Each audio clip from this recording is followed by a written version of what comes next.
I wasn't supposed to dance with her. She was my boss's wife, elegant, untouchable, and yet, when she looked at me that night, it felt like the whole room disappeared. I never liked company parties. Too many suits, too many smiles that meant too little. Everyone trying to sound interested in promotions, golf scores, or weekend getaways they didn't actually enjoy. I usually kept to the edges, a glass in hand, nodding at the right times, waiting for the night to pass. That evening was no different. The hotel ballroom glittered in gold and white, full of voices and laughter that felt a little too loud. I stood near one of the tall windows, watching the city lights flicker on the glass, thinking how strange it was to feel lonely in a room full of people. And that's when I saw her.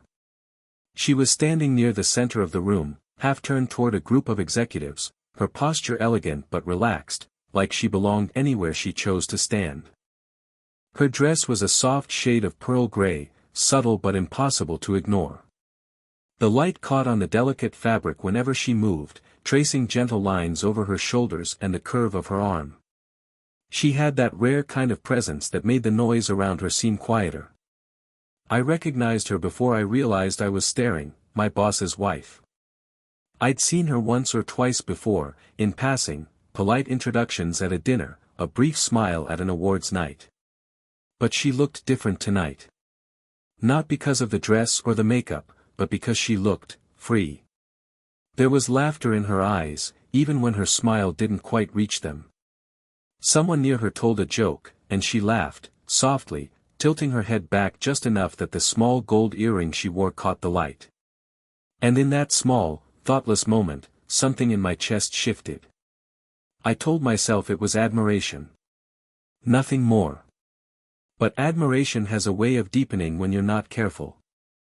I tried to look away, to rejoin a conversation about quarterly goals, but my eyes betrayed me more than once.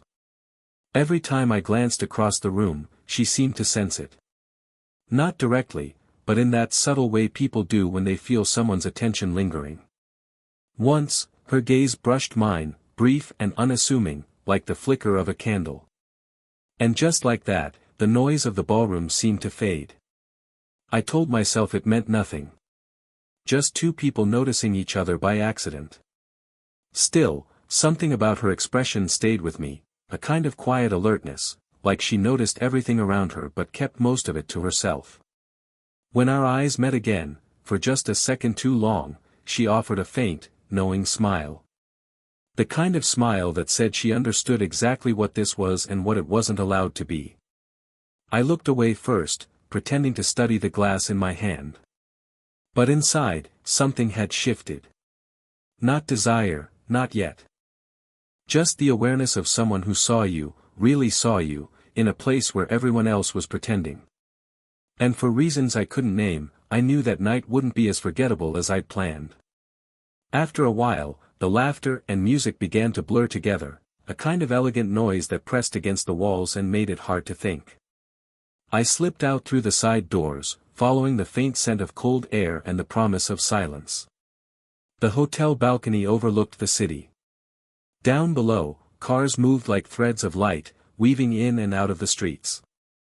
I leaned against the railing, loosening my tie, letting the night breathe against me. The air was sharp and clean, carrying the faintest trace of rain that hadn't yet fallen. I remember thinking how quiet it was out there, quiet enough to hear the muffled rhythm of the jazz band from inside, the hum of traffic far below, the ice settling in my glass. And then I heard footsteps behind me. I turned, expecting another coworker looking for a smoke or a phone call. But it was her. She stood in the doorway for a moment, letting the warm light spill around her before she stepped into the cooler air. "Mind if I steal some of your quiet?" she asked, her voice low, almost playful. I managed a small smile. "Be my guest. There's more than enough of it out here." She came to stand beside me, resting her hands lightly on the railing. Up close, her perfume was different from what I'd imagined, not floral, but warm and a little spicy, like orange peel and something darker underneath. It suited her. Confident, but not loud. We stood there for a moment without speaking. The silence wasn't awkward. It felt deliberate. She looked out over the city and said, almost to herself, sometimes, these events feel like theater. Everyone playing a part they didn't audition for. I laughed softly. Yeah. And most of us forget our lines halfway through. That earned a small smile from her. She turned her head just enough for me to see it, that kind of smile that feels like a secret being shared. I saw you standing alone earlier, she said. You looked like someone who doesn't enjoy pretending. I didn't know what to say to that. It wasn't a question, and it wasn't flirtation either. It was simply truth, spoken out loud. So I nodded.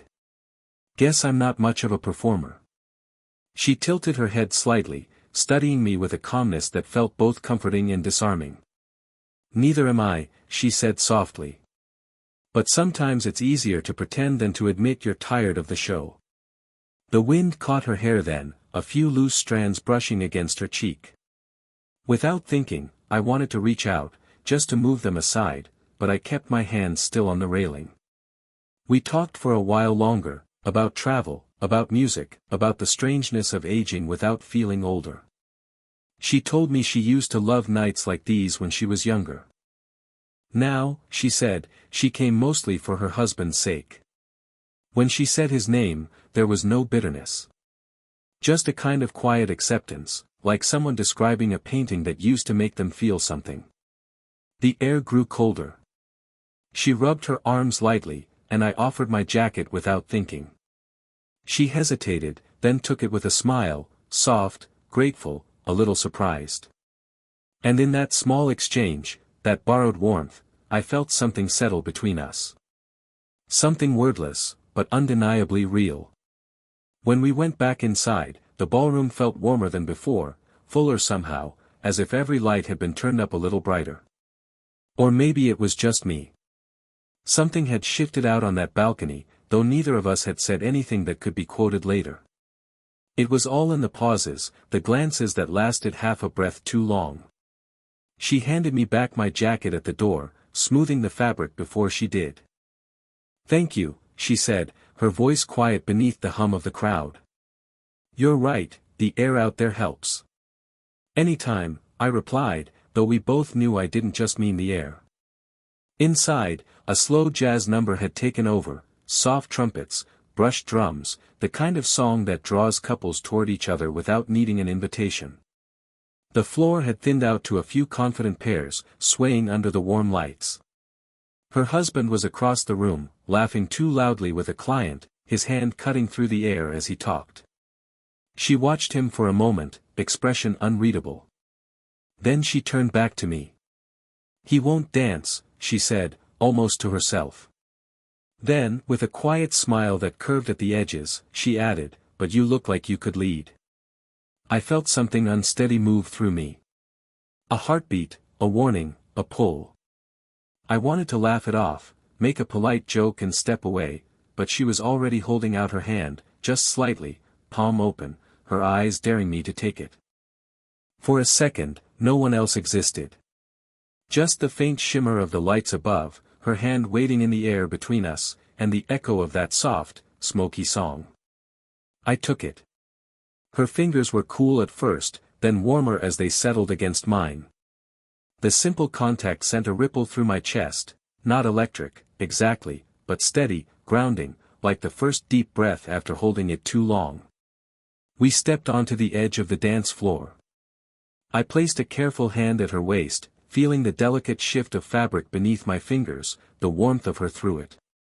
She rested her other hand lightly on my shoulder.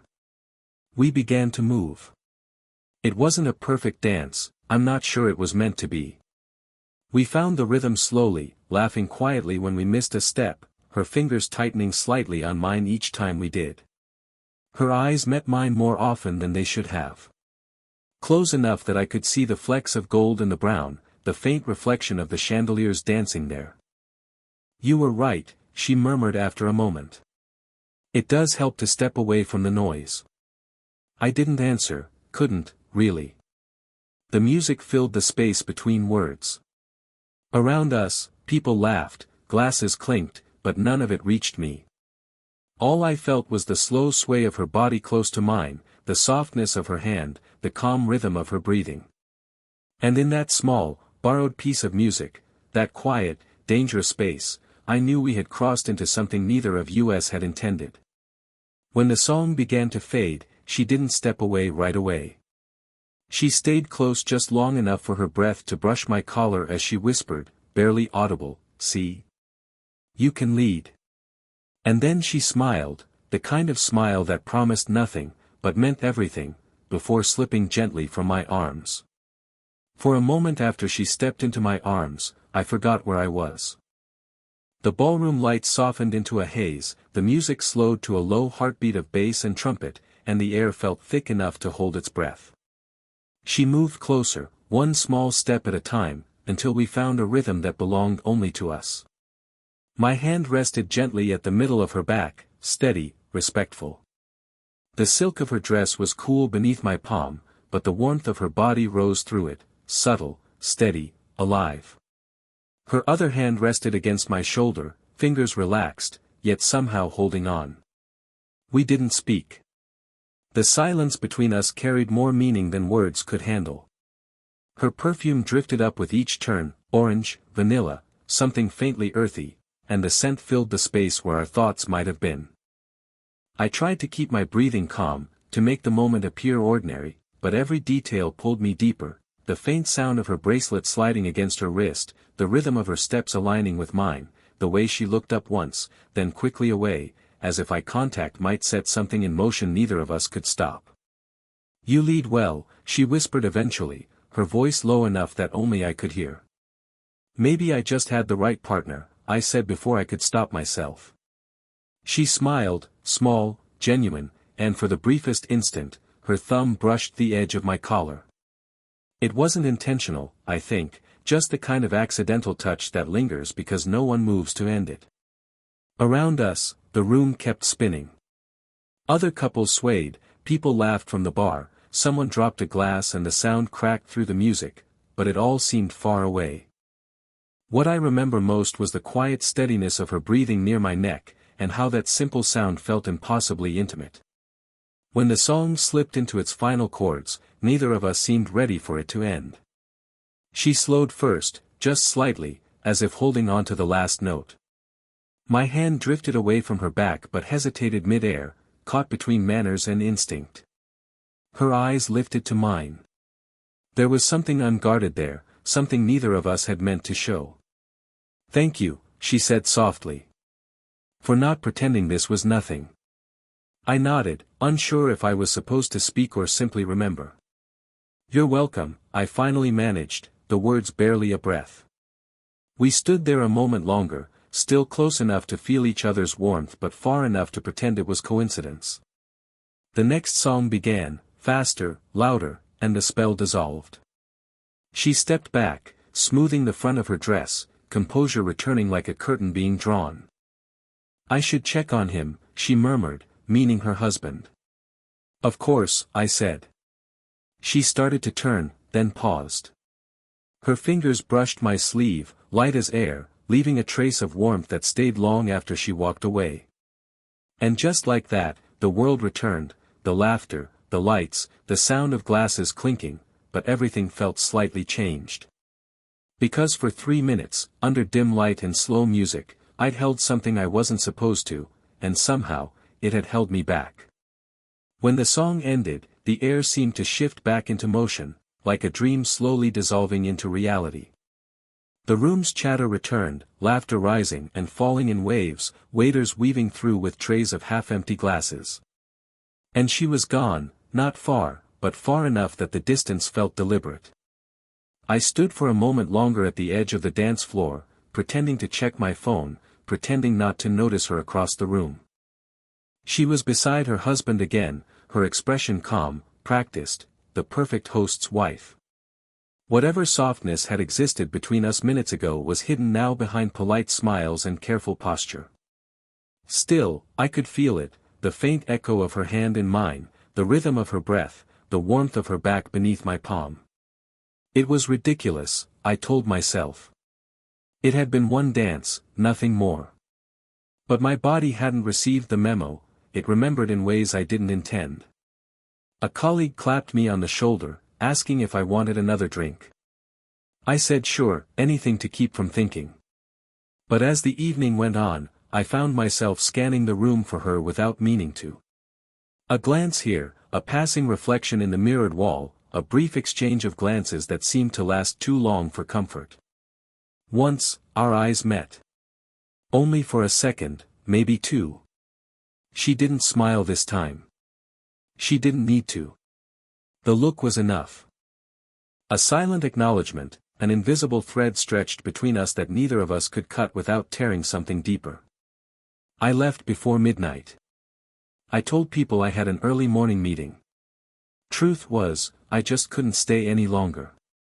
The music had grown louder, the laughter heavier, and all I could think about was how her voice had sounded when she whispered, "See?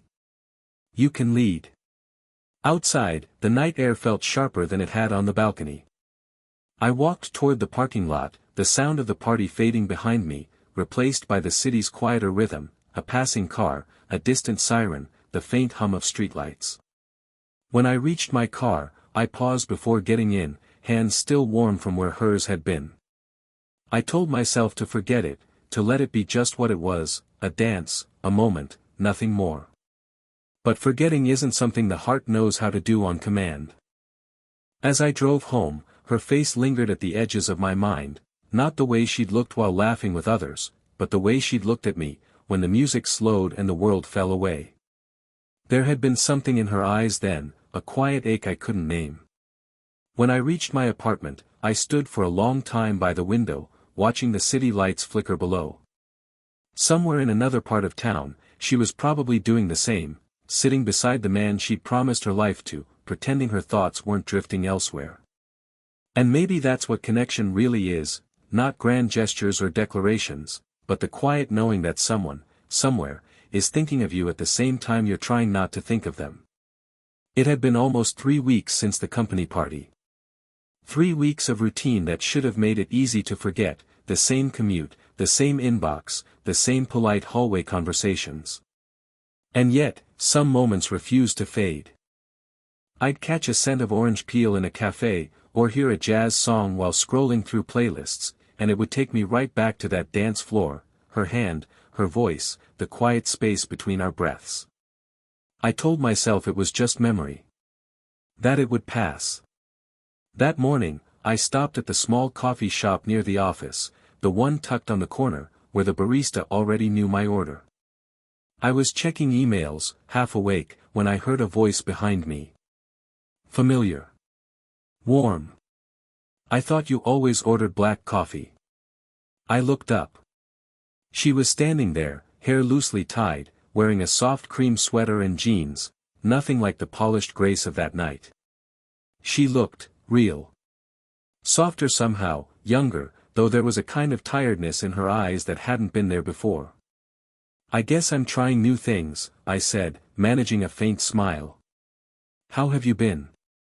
She ordered tea, then joined me without asking, sliding into the chair across the small wooden table. It felt strange, casual, almost domestic. Like we'd done this 100 times before, though we hadn't. For a while, we talked about harmless things, work, travel, the weather. But the air between us still carried something unspoken, a current that hummed quietly beneath every sentence. Eventually, she looked down, tracing the rim of her cup with her fingertip. "I wasn't sure I'd see you again," she said softly. "After that night, I thought it might be easier if we didn't." I nodded. "Probably would have been." She smiled faintly, a sad kind of smile. "But easier doesn't always mean better." The words lingered between us. Outside, light filtered through the tall windows, falling across her face. The warmth of it caught in her hair, and for a moment, she looked like the memory I'd been trying to forget, only now, she was sitting right in front of me, sipping tea, real and flawed and human. "I keep thinking about that dance," she said quietly. Not because it was wrong, but because it reminded me of something I hadn't felt in a long time. "What's that?" I asked. "Being seen," she said simply. Without expectation. Without needing to perform. Something in my chest loosened. I wanted to reach across the table, to take her hand, but I didn't. Maybe she didn't need that. Maybe honesty was enough. I felt it too, I said. That sense of, stopping, for a moment. She nodded slowly, her eyes softening. I'm glad. We finished our drinks in silence, comfortable this time. When she stood, she hesitated, as if there was something else she wanted to say. Then she simply smiled, gentle, knowing, and said, "Thank you.